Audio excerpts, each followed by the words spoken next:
Oke, assalamualaikum warahmatullahi wabarakatuh. Oke, di sini saya akan membahas kisi-kisi matematika PAS ganjil untuk kelas 11. Anyway, sesuai dengan namanya atau judulnya, ini adalah kisi-kisi. Jadi ini bukan kayak soalnya gitu. Jadi saya harap kalian tetap kayak belajar dari berbagai sumber. Jadi nggak hanya terpaku pada kisi-kisi ini. Dan kisi-kisi ini adalah kayak cuma buat acuan kalian belajarnya tuh cukup yang mana aja. Oke. Nah, selain itu nanti di kisi-kisi juga kayak bakal ada soal-soal baru. Jadi kalau bisa kalian setiap ada soal ya harus dikerjain ya. Soalnya kan kalau untuk yang kisi-kisi kalian udah saya bahas nih. Jadi ya kalau bisa untuk yang soal barunya itu masih satu tipe yang sama. Please kalian harus ngerjain gitu, biar terbiasa untuk mengerjakan soal. Enough. Oke, sekarang kita mulai untuk yang nomor 1. Di sini soalnya adalah hasil translasi dari titik A oleh T1 dilanjutkan T2. Nah, ini berarti kan nomor 1 itu termasuk materi komposisi transformasi untuk bagian translasi ya. Nah, kalau misalkan untuk translasi itu sendiri kan kita bisa pakai dua cara. Yang pertama pakai cara yang manual nih, yang pakai kotak-kotak. Yang kedua itu kita menggunakan rumus. Nah, sekarang kita coba dulu pakai cara satu, yaitu pakai koordinat kartesius ya. Nah, sekarang coba kita buat dulu yang namanya juga koordinat kartesius. Kita buat dulu ininya, koordinat kartesiusnya. Nah, di sini kalau misalkan kita udah buat si koordinat kartesiusnya, berarti kita tentuin dulu nih si titik A ini adanya di sebelah mana, sini, sini, sini atau sini gitu kan. Nah, berhubung titik A itu ada di min 3,4, berarti kan min 3 itu di sumbu X, Y-nya itu adalah di sumbu Y. Berarti kalau min 3 itu di sini ya, min 1, min 2, min 3, min 3,1, 2, 3, 4 di sini. Berarti ketemunya di sini nih, ini titik A. Nah, sekarang berhubung translasi itu artinya pergeseran, berarti kan digeser oleh T1. T1 itu ada min 2 sama 1. Nah, untuk yang bagian atas, dia itu kan kalau misalkan positif nih ya, kalau positif digesernya ke kanan. Tapi kalau negatif digesernya ke kiri. Berhubung dia negatif, berarti digesernya ke kiri sebanyak 2. Nah, berarti yang tadinya titiknya di sini kita melangkah 2 gitu, tapi ke kiri gitu ya. Berarti 1, 2. Nih. Terus yang bawah ini kalau misalkan dia positif, dia digeser ke atas nih kalau positif. Tapi kalau negatif digesernya ke bawah. Berhubung dia positif berarti gesernya ke atas ya, sebanyak 1. Nah, di sini adalah bayangan titik A yang pertama.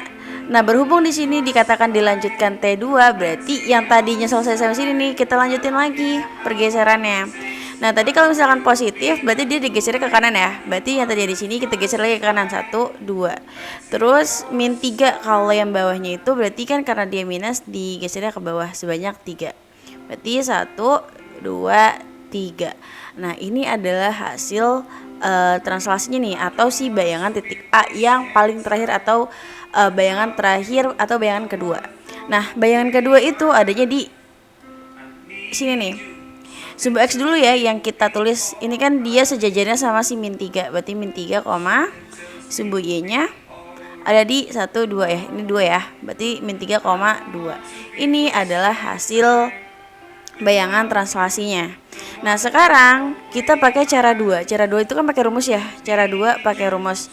Nah, untuk rumus sendiri nih, bayangan pertama itu kan didapatkan dari penjumlahan antara si titik koordinat dengan translasi. Oke. Nah, di sini titik koordinatnya itu kan titik A nih. Titik A itu min 3,4. Berarti bisa kita tulis min 3 sama 4 ditambah sama si translasinya. Kita translasi yang pertama dulu. Min 2 sama 1. Min 2 sama 1. Nah, ini tinggal kita jumlahin aja. Min 3 ditambah min 2. Min 3 ditambah min 2. Yang bawahnya 4 ditambah 1. Nah, sekarang kalau kita lihat ya, plus ketemu min itu kan minus ya. Berarti nanti kalau kayak gitu, berarti kan di sini jadinya min 3, min 2. Kalian ngutang hari ini 3.000, besok ngutang lagi 2.000. Berarti hasilnya adalah min 5. Nah, sekarang 4 tambah 1 adalah 5. Nah, ini adalah bayangan pertama. ingat ini adalah bayangan pertama, jadi ini belum selesai nih. Kalau misalkan kita udah dapat bayangan yang pertama, kita lanjutin lagi nih, ada kata-kata dilanjutkan, berarti kita mencari bayangan yang kedua. Nah, bayangan yang kedua itu didapat dari bayangan yang pertama, min 5 sama 5 ditambah sama translasi. Translasi yang kedua kan ini ya, nih 2 sama min 3. Ya udah 2 min 3. Ini sama dengan, berarti min 5 ditambah 2. Yang atas ditambah sama yang atas, min 5 ditambah 2. Yang bawah 5 ditambah min 3. Nah, berarti sekarang min 5 tambah 2 adalah min 3. Yang bawahnya ini ada plus ketemu minus, jadinya minus ya.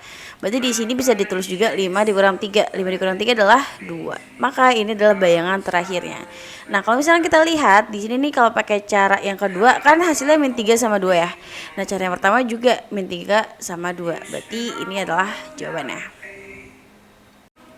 Oke, sekarang kita lanjut untuk yang nomor 2. Di sini soalnya adalah jika diketahui titik A min 5,3 dicerminkan terhadap sumbu Y, maka koordinat bayangan titik A adalah, oke, di sini berarti yang ditanyakan adalah pencerminan ya, pencerminan. Nah, untuk pencerminan saya merekomendasikan untuk pakai cara satu, yaitu pakai cara yang pakai buku kotak-kotak. Nah, sekarang kalau misalkan pakai buku kotak-kotak, berarti kan kita menggunakan koordinat kartesius ya. Di sini berarti bisa kita gambar dulu si koordinat kartesiusnya. Nah, kalau misalkan udah kita gambarkan koordinat kartesiusnya, di sini min 5 ya. Min 1, min 2, min 3, min 4, min 5, min 5. Di sini 3, 1, 2, 3. Nah, kalau misalnya kita udah buat si koordinat kartesius ya, kita harus menentukan dulu si titik A itu adanya di mana ya. Ini yang tiduran sumbu X, yang berdiri adalah sumbu Y. Nah, sekarang kita kan harus nentuin si titik A itu adanya di mana nih. Min 5,3 berarti titik temunya di sini ya. Nih min 5,3. Di sini adalah si titik A. Nah, sekarang dicerminkan terhadap sumbu Y. Nah, sumbu Y itu kan ini ya. Berarti yang menjadi cermin itu adalah si sumbu Y. Jadi kan kalau misalkan pencerminan itu si jarak dari antara titik ke cermin itu berapa? Nanti bayangannya adalah sebanyak dari cermin dari si titik ke cermin, cermin ke bayangan. Kayak misalkan gini, di sini kan dari titik A ke cermin itu membutuhkan berapa banyak langkah nih? 1, 2, 3, 4, 5. Dia kan butuh 5 langkah ya ke cermin. Berarti nanti dari cermin ke bayangan itu juga membutuhkan 5 langkah. 1, 2, 3, 4, 5. Berarti ini adalah bayangannya. Nah, sekarang bayangannya itu adanya di ini, kalau kita lihat kan 1, 2, 3, 4, 5 ya. Ini selalu yang harus kita tulis adalah sumbu X dulu, berarti 5,3. Oke, bisa ya. Nah, ini kan cara satu ya. Ini cara satu nih. Nah, untuk yang cara 2 itu, cara 2 kan misalkan ada suatu titik yaitu X, Y. Kalau dia dicerminkan terhadap sumbu Y, maka bayangannya itu adalah min X, Y. Min X, Y. Min X, Y. Nah, berarti kan kalau misalkan case-nya ini ya, si A-nya itu kan dia min 5,3. Kalau di mirroring terhadap sumbu Y, berarti bayangannya itu adalah, kan ini kan dinegatifkan ya si X-nya, berarti negatif ini dari si rumusnya. Terus min 5 itu si X-nya kan, min 5. Jadi kayak gini nih. Oke, bisa ya. Koma Y-nya itu adalah 3. Berarti di sini kan bisa kita lihat juga minus ketemu minus jadinya plus ya. Di sini berarti 5,3. Sama ya jawabannya nih. Jadi mau pakai cara 1, cara 2 ataupun cara 3 nanti hasilnya juga bakal sama, yaitu 5,3. Nah, untuk cara 3 dia itu kan pakai matriks ya. Tapi saya tidak merekomendasikan kalian untuk memakai matriks, karena kalau misalkan pakai matriks biasanya pada kebanyakan yang salah. Jadi saya merekomendasikan untuk yang cara 1 nih dan cara 2. Nah untuk cara 2 biasanya di sini pada agak salah nih rumusnya, makanya ya kalau bisa kalian ya udah modal cara 1 aja. Nanti pas lagi PAS kalian boleh dalam satu kelas dibolehkan mengambil lembar kotak-kotak lah gitu di meja pengawas. Oke, sekarang kita masuk ke nomor 3. Di sini nomor 3 itu adalah materi transformasi geometri. Untuk bagian kalau dicerminkan berarti kan dia refleksi ya, refleksi. Nah, di sini kalau kita lihat refleksinya itu terhadap garis Y sama dengan X. Jadi untuk kalau misalkan refleksinya itu terhadap garis Y sama dengan X atau Y sama dengan min X, saya sarankan untuk menggunakan cara 2. Atau cara 2 itu yang pakai rumus ini ya. Nih, cara 2. Misalkan ada sebuah titik A yaitu X, Y, kalau dia dicerminkan terhadap garis Y sama dengan X, maka ya hasilnya atau bayangannya itu adalah ya tinggal dibalik aja, yang tadinya X, Y jadinya Y, X. Atau misalkan gini, kalau misalkan ada titik A nih, dia itu min 3,2. Kalau misalkan dicerminkan, untuk pencerminan dia tandanya M ya, atau mirroring. Dicerminkan terhadap garis Y sama dengan X, maka ya hasil pencerminannya adalah tinggal dibalik, yang tadinya min 3,2 jadi 2, min 3. Nah di sini case-nya adalah kalau titik P itu adalah 10, min 9, berarti kalau misalkan dia dicerminkan atau direfleksikan terhadap garis Y sama dengan X, ya udah bayangannya berapa? Kok P? Iya benar P. Dia adalah min 9,10. Selesai. Oke, sekarang kita masuk ke nomor 4. Di sini diketahui data pada tabel berikut adalah daftar belanja banyak buah-buahan. Yang ditanya adalah bentuk matriks dari data pada tabel di atas adalah, jadi kalau misalkan ada tabel kayak gini, yang kita fokuskan hanyalah yang ada ginian aja nih. Jadi kan ini kalau misalkan dibuat bentuk matriksnya itu bisa banget kita tulis jadinya ya kan 3 ya. Ya udah, kita tulis 3. Terus di sini itu kan nggak ada ya, maksudnya si Fernanda ini adalah tidak membeli si jeruk ini nih. Berarti ya udah kalau dia nggak beli jeruk 0. Terus di sini Fernanda membeli 1 buah mangga, ya udah kita tulis 1. Nah, terus begitupun selanjutnya nih. Ini kan si Rizky beli 2 buah apel, 2 jeruk sama 4 mangga. Ya udah kita tulis 2 buah apel, 2 jeruk dan 4 mangga. Maka bentukannya adalah seperti ini. Nanti kalau misalkan tabelnya itu adalah di sini 3, di sini 4, di sini nggak ada gitu kan. Terus di sini nggak ada, yang ini adalah 1 nih misalkan. Ya udah, ini bentuk matriksnya gimana? Coba kalian pause dulu, kalian coba buat bentuk matriksnya yang kayak gini. Nah, kalau misalkan udah, nih hasilnya 3, 4, ini kan 0 ya tadi ya. Yaudah nih jadinya 0 gitu. Maksudnya kan si Fernanda nggak beli mangga. Terus ini 2, 0 sama 1. Maka bentuk matriksnya adalah seperti ini. Oke, sekarang kita masuk ke nomor 5. Oke, sekarang untuk yang nomor 5, dia itu kan yang ditanya adalah transformasi isometrik adalah atau transformasi isometri. Nah, transformasi isometri itu sendiri apa sih gitu kan? Nah, transformasi isometri adalah transformasi. Ini kalau kalian ingat ada di catatan pas lagi bab ini baru dijelasin. Transformasi yang menghasilkan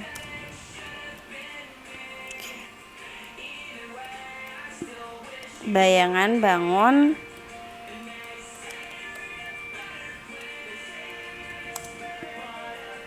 yang kongruen dengan bangun semula.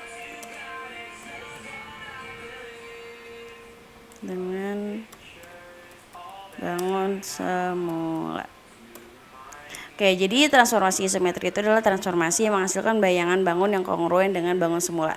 Jadi maksudnya itu gini, transformasi itu kan kayak tadi, transformasi itu kan sebenarnya ada 4 ya. Transformasi itu ada 4. Kayak siapa sih pertama translasi, terus refleksi, and then rotasi dan dilatasi nih.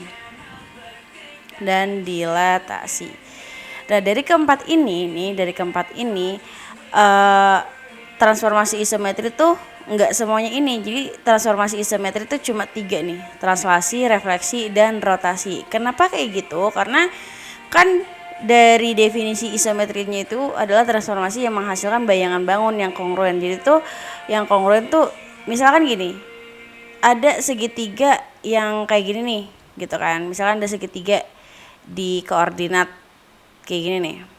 Nah dia kalau bisa translasi kan digeser ya, si segitiga ini kalau digeser mau ke atas, mau ke bawah, mau ke samping gitu kan, mau ke sini gitu kan. Nah dia tuh kayak ya udah, dia kalau digeser ya tetap aja bangunannya tuh kayak gitu-gitu aja gitu, maksudnya masih sama bangunannya tuh kayak gini gitu. Terus kalau misalkan dia direfleksi, refleksi itu kan pencerminan ya. Kayak ini nih dicerminkan terhadap sumbu Y, ya udah hasilnya ya bangunan itu sendiri gitu. Dirotasi, misalkan ada sebuah titik atau bangunan di sini, kalau dirotasi sebanyak 90 derajat ya dia ya bakal ke sini nih, tapi ya tetap bangunannya tuh itu aja gitu loh. Nah beda lagi kalau dilatasi itu kan perkalian ya. Jadi kalau misalkan nih ada yang tadinya segitiganya cuma segini nih, kalau dilatasinya sebanyak faktor skalinya itu adalah 2, nah berarti itu dia ya lebih besar kayak gini, kayak gitu. Oke, jadi ngerti ya, transformasi isometri adalah transformasi yang menghasilkan bayangan bangun yang kongruen dengan bangun semula. Nah terus untuk yang termasuk transformasi isometri adalah yang 3 ini. Jadi dilatasi adalah tidak isometri.